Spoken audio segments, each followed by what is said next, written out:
Hey, new listener, thanks so much for checking us out. And there's a good chance you have ADHD. So I quickly wanted to ask you to please follow this podcast in Apple Podcasts, Spotify, or whichever app you're listening to this on. Don't leave it until later because you will forget.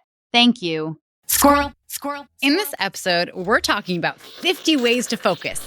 Wait, no, that. Who has time for 50?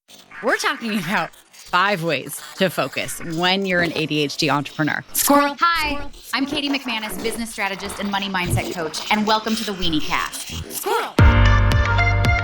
When I was planning this episode, I was super excited to share 50 ways for you to focus as an ADHD business owner, but then I remembered, wait, we have ADHD. That's way too many items. We don't have the attention span for that. I don't have the attention span to make that list, and you do not have the attention span to listen. So we're going to do the top 5.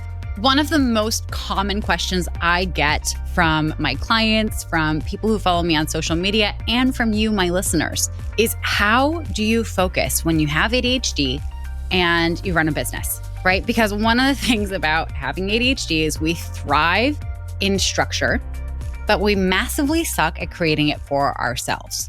And when you run a business, guess who's creating the structure around that? You are. And so finding different ways to focus becomes your new holy grail adventure. And the shitty thing about it is that what helps you focus will change over time, right? Because we also need variety. And so what works for us for maybe 3 months will have an expiration date. At one point, it'll stop working and we have to switch tactics, which is why I'm giving you 5. And because we are coming up on the holiday season, we'll have some great holiday present ideas for you and your ADHD family members and loved ones. So listen to the end so that you can hear that list. As I go through this list, I've heard from a lot of listeners that you're using a lot of the tips that I use for yourself and also for your kids. So I'm going to be giving you what works for you and also what will work for the little humans that live in your house as well if they have ADHD. What I share here, I'll also be sharing like how I did it as I was growing up. You know, through middle and high school and college, I didn't take any medication. I found strategies that helped me focus, get through classes, get A's in some classes, C's in others. But by using some really simple techniques that really helped me get down to work. And so I'm going to share those with you as well. And after having said that, the first one probably won't work for your kids.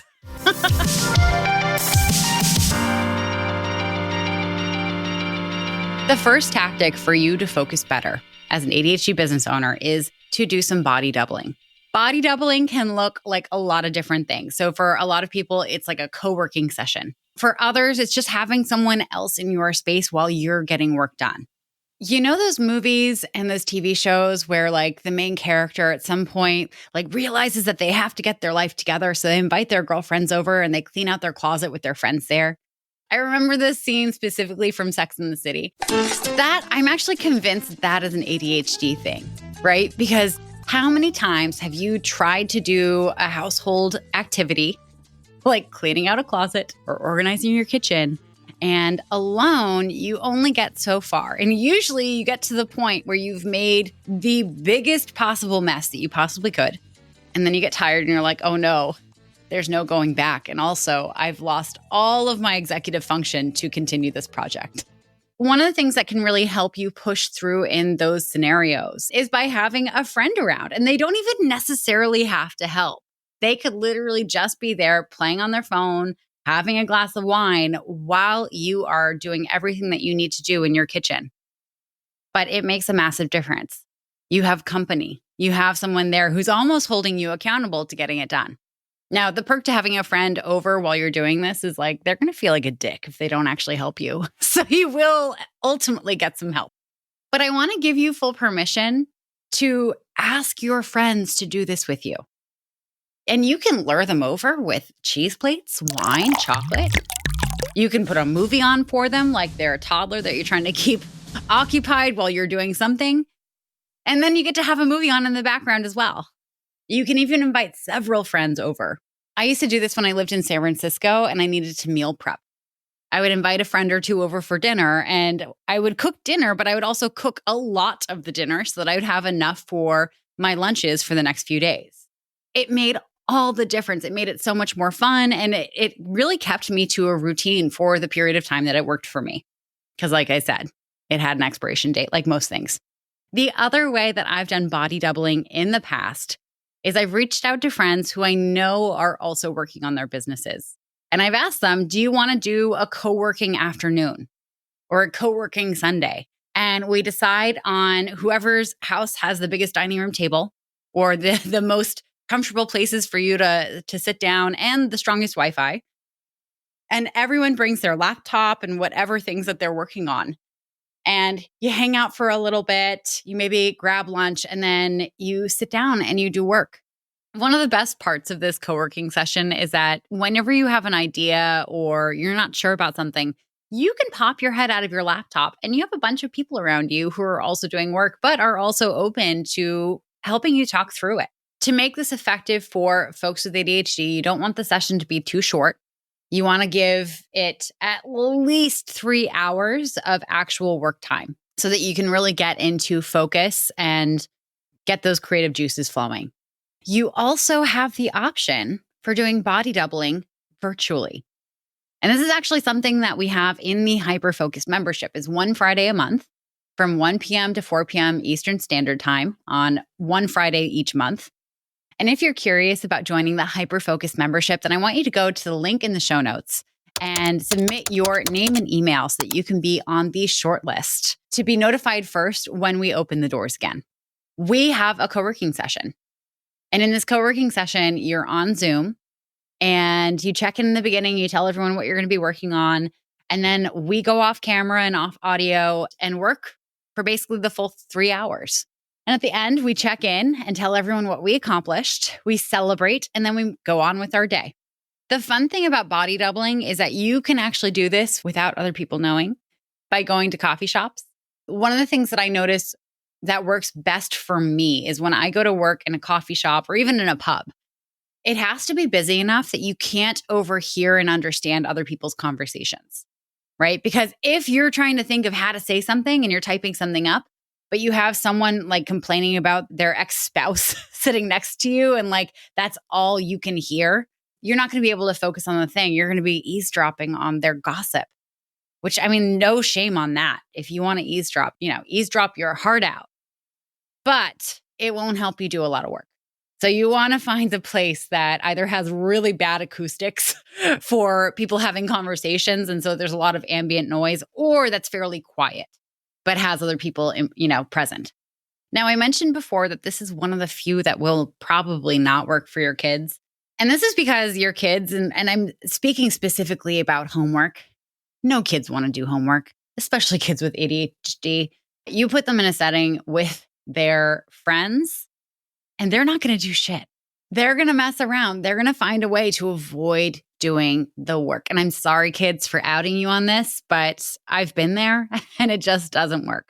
One thing that you could do if you're a parent and you have your own business and there's work that you need to do is maybe you could do some co-working with your kids. Now, the only struggle here is you're going to have to take that part of your brain that wants to nag them to focus and do their thing. You're going to have to push that part of your brain to the back seat, right? And really focus on your work. One of the things that will help this be less about you making them do their homework is you get to ask them, hey, I actually have this big project to work on and I work better when I'm working along with someone. Do you want to do a co-working session? And do it in a way where they feel like this is a bonding experience, where they're helping you as their parent and also getting to do some work themselves so that they don't have to do their homework later. This doesn't work for all kids, but it works for some. The next item on our 50 focus tips cut down to 5 focus tips list is moving while you work. Unless you've been living in a cave for the last year, you will have seen a ton of social media videos of people working at their standing desks while walking on one of those treadmills. Now, it seems silly, but this is something that really does help people who have ADHD focus more. When I was in 7th grade, I had this geography teacher who was a major hard ass. Did not care about making any of the topics interesting or easy to learn. All she cared about was us memorizing the capitals of countries and different geographical locations, whatever. It was really fucking boring. And I failed or got a D on the first 2 tests because I couldn't get myself into the mode of actually memorizing what she wanted me to memorize. Now, after talking to a couple people who were in the grade ahead of me who'd been in her class, I figured out a couple different strategies that would help me learn better. So first and foremost, I got colored index cards, and not just like the pastel ones, the bright neon ones. Second, I went out and I bought, or I didn't buy, I was in 7th grade. My parents bought one of those little like tiny stepping machines that you don't really move that much, but like your legs are moving. We then bought a music stand that I would have right in front of me. And I would go through my flashcards with the maps right in front of me and these index cards so that I can memorize information. Now, this is something that I urge you to do with your children if they have a really hard time memorizing stuff or if they have any work that they need to do that they really struggle to sit down and do. As an adult who runs my own business, oftentimes when I'm on the phone with my clients, I'm walking around my kitchen island. Other times when I'm brainstorming different programs I want to roll out, different freebies I want to create, I'll actually set up a bunch of papers and pens on the floor with my yoga mat and I'll be stretching. And as I stretch, I'll just kind of let the ideas come to me. And mid-stretch, I'll get an idea. I'll stop stretching because, sometimes it's dangerous to write stuff while you're in a certain position. And I will make note of whatever the idea is, and then I'll go back to stretching. This is a great way to take care of your body at the same time as you're doing work. And I'm convinced that sometimes ideas are locked in those knots that you have in your muscles. And sometimes you just need to roll them out or stretch them out. And all of a sudden the ideas hit your bloodstream and you have them and you can just run with them. Moving while you're working is absolutely essential to doing your work well. We operate best when we're in motion. The third item on this list is music. You want to find the right playlist for you to do a specific task. I've actually found some really interesting ways to do this. So if you're reading something that's kind of boring, but you have to do for work, find some music that the theme kind of goes along with what you're talking about or what you're reading about, And this is great for your kids too. So say they have to read a fantasy novel for their English class and they're really not into it because they're not interested in fantasy at all. But find a soundtrack from Lord of the Rings or Harry Potter or another fantasy movie and make a playlist on Spotify with only the ones that don't have any vocalizations, right? Because instrumentals tend to be more helpful because we don't have that voice in our head distracting us. This creates a really cool immersive experience for the person who's reading. Because not only are they reading about this fantasy world, but they have this music in their mind that kind of creates this extra level of ambiance. Now, say you have to read a marketing book about doing Facebook ads, put on some electronic music. I haven't actually seen the movie The Social Network. I can't imagine the soundtrack is very good, but maybe you could listen to that. Who knows? And if you don't know what The Social Network is, it's a movie about the creation of Facebook. Anyway, I probably didn't need to explain that. I remember back when I was studying for my certified sommelier exam, where you have to just memorize a crap ton of information. From soil types to what's the grade of the hillside in Germany where the Riesling grapes are grown, to different alcohol percentages that are allowed in France versus California to be qualified as a wine or to be qualified as something else. It was not fascinating stuff to learn just those little itty bitty nuggets. And I remember it was around the time that I'd heard a song by Massive Attack, which we can link in the show notes for you. It's kind of dark, twisted music. But for some reason, it was what I needed to be able to sit down and study. I played one of their albums on repeat probably about 500 times while I was studying. For you, you need to figure out what music is going to work best for you. And if you're a music lover, it's really tempting when you start listening to music that you really love to just listen to the music. That's not the right music for you. It has to be music that can kind of fade into the background, but it takes up enough of your brain space that you're not able to get distracted.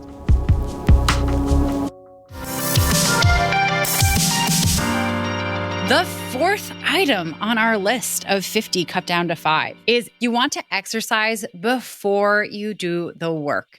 Now, I've talked about this a little bit before about how lactic acid impacts your brain and allows you to focus more. Now, I'm really bad at referencing information.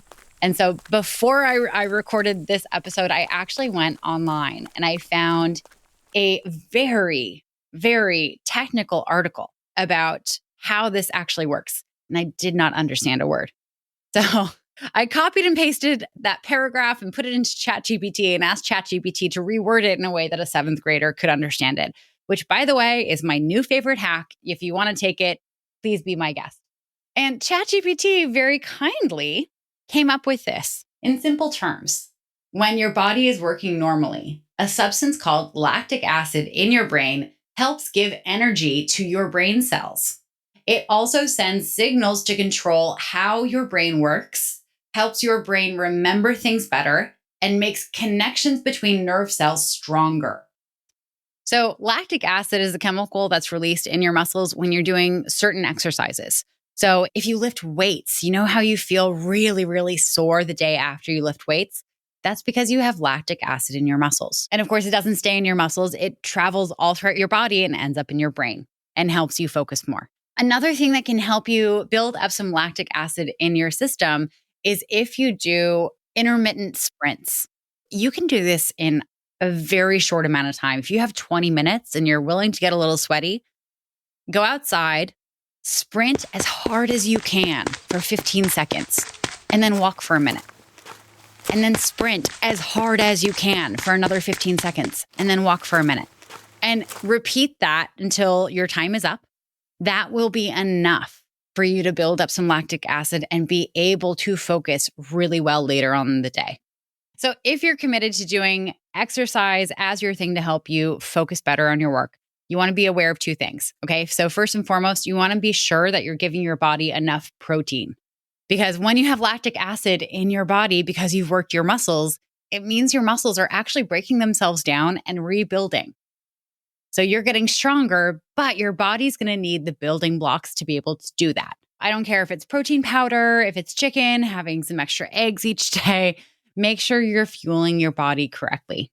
And also water intake. Your brain cannot function well if it's not lubed up properly. So make sure that your brain has enough water to function. Which brings me to our final item on this list of ways to focus. Oh, what am I going to say next? Well, you'll have to keep listening to find out. But first, squirrel. Join the Weeniecast Hyperfocus community and unlock a whole world of support. Get direct access to me in exclusive calls, turbocharge your network with unlimited referrals, and boost your productivity with sprint calls and accountability sessions. But that's not all. We're talking expert talks, masterclasses, and more. Register now to get in front of the line for this at the introductory price of just $77 per month. It's time to elevate your entrepreneurial game.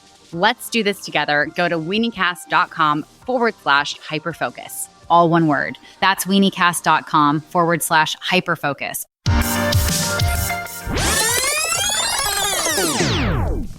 Which brings me to our final item on this list of ways to focus. You want to come up with your own comfort checklist. This will be different for most people, but there are some standard items that go across the board for all of us. Now, speaking of hydration, you want to have on your checklist your drinking vessel, your water drinking vessel. And I say it like that because we all know that we all have one particular container that we will drink water out of. If we don't have access to that container, we won't drink water. You can give me mugs, you can give me smaller cups. I won't drink water out of them. I will drink them out of this massive bottle that my producer Neil actually bought for me. And I love it because it kind of operates like a sippy cup and I feel like a toddler because it's massive and my hands look really small around it. We're going to link this bottle in the show notes. So if you're missing like a hydration vessel in your life, you can really check this out and see if it's the right vessel for you. The other cool thing about this vessel is it's literally half a gallon of water. And so I try to make sure that I drink 3 of them. I fill it up 3 times in a day. that makes sure you're plenty hydrated. And of course, a lot of these items that I'm going to mention are great Christmas gifts if you know what works for your ADHD loved one. Speaking of beverages, if you have ADHD, chances are you're not satisfied with just one beverage. You need at least 3. You need 1 to hydrate, 1 to caffeinate, and 1 for fun. So you need to make sure that on your comfort checklist, you have your favorite mug and you also have whatever that fun drink is. So for me, this is Spindrift, which is my go-to sparkling water or any kind of sparkling water. So if you have an ADHD loved one who loves sparkling water and that's their fun drink, a great gift to get them is a Soda Stream. So they can have endless sparkling water for a fraction of the price. And no, I'm not being sponsored by SodaStream, but if they want to pay me money, hi SodaStream people, our email is katie@katiemcmanus.com. And really, if any of the brands that I've mentioned in this episode would like to sponsor this podcast, again, my email is katie@katiemcmanus.com. Other things on your checklist, you want to think about what are the things that you will get up to get when you're trying to sit down and focus to work, right? So for me, it's beverages, it's snacks. One of my favorite places to order snacks from is this place. It's called nuts.com, nuts.com. They have a whole variety of different snacks and tons of nuts, which are a very healthy snack. I try to keep these on the healthy side because, it's really easy to just mindlessly snack while you're trying to get something done. Be very conscious of what you're picking for this. Other things that can distract you from your work are if your clothes aren't comfortable. There's nothing wrong with wearing soft pants if you're sitting down to do creative work. If you're doing the work from home mullet, where it's professional up top and fun on the bottom, then make sure that those professional tops feel actually comfortable. So often, especially us women, will sacrifice our comfort to look professional, and that. We're not doing that anymore.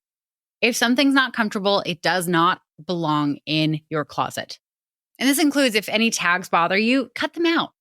I also like to keep a different selection of shoes under my desk. I don't really do this consciously, but it kind of works that way because when I get to my desk, I always just take my shoes off, which is kind of why whenever I can't find my shoes, my go-to place is my office. Like your feet can get cold or they can get hot. So you want to have different shoes available to you.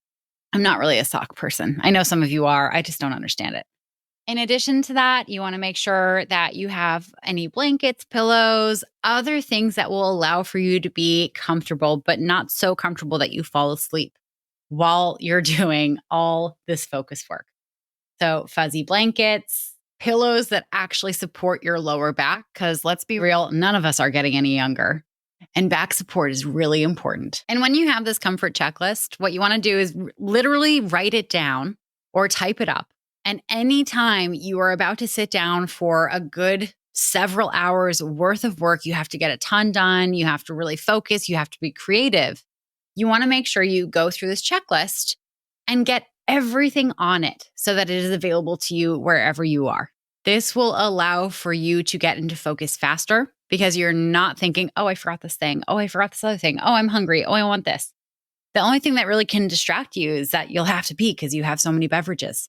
One of the most critical items for your comfort checklist is your favorite type of pen. And you know what I'm talking about. We all have them. For me, it's the Pilot G2.38. It's a clicky pen. I always chew the top of the clicky bit, but I'll chew it to the point where I'll chew it off and then I can't use the pen anymore. Partially because it's too hard to click, but also because I can't chew it then. There's no part to chew. Then I have to get a new one. Now, we're going to include a bunch of links to different things that you can buy for your ADHD loved ones, but I'll be real. I'm going to include an Amazon wish list on here. If you want to gift me any of these things, I will love it. Squirrel. If you're ready to stop being a weenie and actually run a business that makes money, then go ahead and book a Generate Income strategy call with me by going to weeniecast.com/strategy call. On this call, we will talk about your goals, your dreams, and your frustrations in getting there.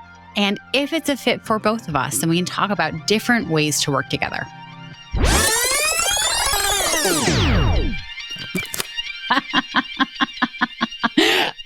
I'll include 10 packs of this on the Amazon.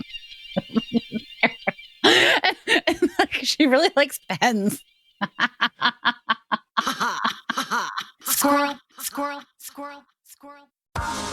Are you an entrepreneur? Are you struggling to stay focused and organized while juggling a million tasks? Are you looking for ways to improve your productivity, but finding it hard to stay motivated? Then you need to get access to my Weeniecast for Winners show that's exclusively on Apple Podcasts. I know you might be thinking, I've tried everything to stay on task and nothing works, but I'm enjoying the advice I'm getting here on the Weeniecast. And let me tell you, I'm delighted to be able to help you and thousands of listeners just like you, my friend. But the Weeniecast for Winners podcast is next level, and I'd hate for you to miss out on it. For just $1.99 a month, Weeniecast for Winners delivers in-depth and actionable advice that's specifically designed for entrepreneurs, including those with ADHD, whether diagnosed or suspected. I'll talk you through how to increase your sales conversions, keep your mindfulness on point, and even offer practical tips that can help you be more productive and successful in your business, all while catering to your unique needs of being an entrepreneur who might be struggling with ADHD. With Weeniecast for Winners, you'll get practical tips and strategies that you can use to drive your business forward without the frustrations and setbacks that often come with ADHD.